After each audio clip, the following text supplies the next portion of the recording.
ஆத்ம வணக்கம். ஆத்மபிதா சுவாமி சிவானந்த பரமஹம்சர் அவர்கள் அருளிய புரோஹிதர்.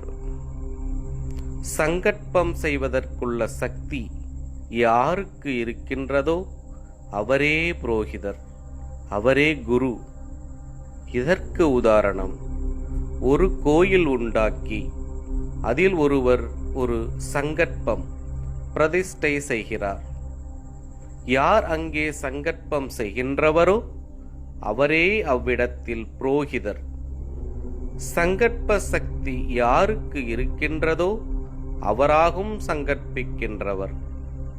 அப்படியுள்ளவரைத்தான் அவ்விடத்தில் தந்திரி என்றும் புரோஹிதர் என்றும் சொல்லுகின்றோம். எவ்விதமாக நமக்கு உலகென்ற சங்கற்பம் மனதிலிருந்து உண்டாகின்றது. அப்பொழுது சங்கற்ப சக்தி யாருக்கு இருக்கிறதென்றால் மனதிற்காகும். அப்பொழுது மனமாகும் புரோஹிதர். ஆத்ம வணக்கம்.